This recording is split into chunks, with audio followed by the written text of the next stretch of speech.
Hello, Miss Chavez. Hi, Miss Natalie. Well, the first comment that I would like to make is thank you for inviting me through a video to your beautiful class. It's a pleasure. I'm so happy that you're here and that you were able to be my mentor, to watch me teach what I like to do. Well, I have to say that I felt so comfortable because your atmosphere is so inviting. I saw the kids super comfortable, everybody was listening, you were so relaxed, and that is an energy that you pass to others. So that was wonderful. Now, I did take some notes, and I would like to share those with you. And I will start with your ability to communicate with your students. It was so natural. It was so inviting. I thought, oh my gosh, what a great way to engage the students just by having that natural type of conversation. I particularly enjoyed seeing students responding to weather. I know that you model and then you expected for them to express with their own voices what you previously did. And they did a great job. And then you did it again, because when they were doing the greeting routine, I saw the same thing. I applaud you for creating that, or starting, because it's the beginning of the year, that opportunity for them to create voices and to learn, to listen to one another.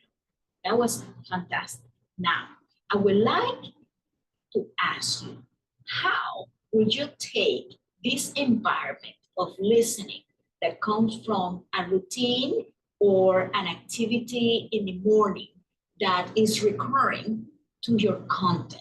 Will you use similar type of strategies in terms of communication? Yes, I actually would. Thank you for all of your comments. I think that the morning routines are so important, especially at this time of the year, like you mentioned at the beginning of the year. We're setting clear, explicit expectations for the students.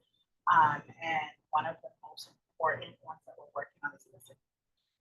And through morning meeting, we're able to practice listening to one another, listening to your teacher, listening to your friend.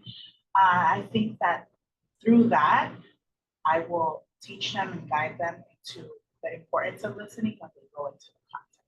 So I'm very excited to see what it's going to be like once we start teaching content, to see them play out their roles of listening and sharing out with their friends. That is wonderful. It's a continuation of morning into content. That is great. Right. I wanted to hear that type of response, I have to be honest. Now, I would like to just go back to your lesson. I would like you to explain to me, what did you consider while you were planning your lesson? What was your thinking process in developing your lesson? Something that I learned from you actually was to always think of an outcome. What is my main goal? What do I want the kids to achieve? And in this particular case, because it's so early in the year, I wanted to focus on letters, but through their needs. And I know that right now in kindergarten, especially, letter recognition is so important. We want to teach them to read, we want to teach them to make connections that letters make, form words.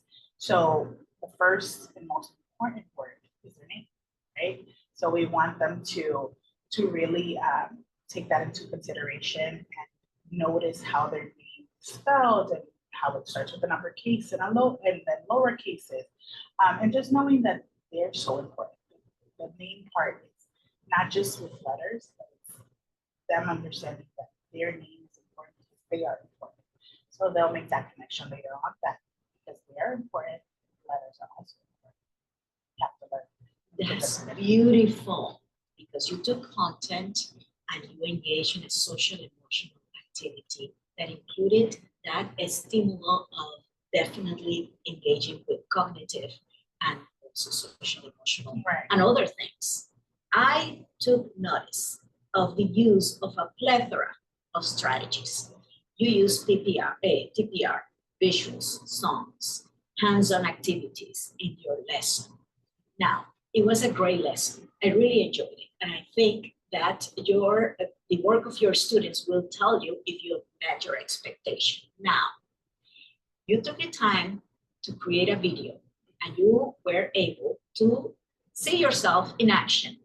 Now, is there anything that you will change, you will add, you will tweak after looking at yourself and the interaction with your students? It's funny that you asked me this now, that you mentioned this, because this was something that I previously told you that you should ask me, because I saw it, I witnessed it after looking at the video. When we got to the part of the I can statement, the objective, I noticed that it wasn't as explicit as I wanted it to be. The focus was more on uppercase. Yeah, of course, their names, but uppercase and differentiating between uppercase and lowercase letters. And I think that I lacked there. It wasn't explicit enough, because my objective was that I can practice writing the letters of my name. I wish I would have been more explicit and said, I can practice writing uppercase and lowercase letters in my name. Have that focus, make sure that it's all connected, it all flows. So that's something that I would have changed. And I know that from now on, I'll pay more attention to those little details, because it all connects. And the beautiful thing, and I think the purpose of this activity, is taking the time to videotape yourself and look at your students' reactions to your teaching will always bring you another opportunity for tweaking. Right.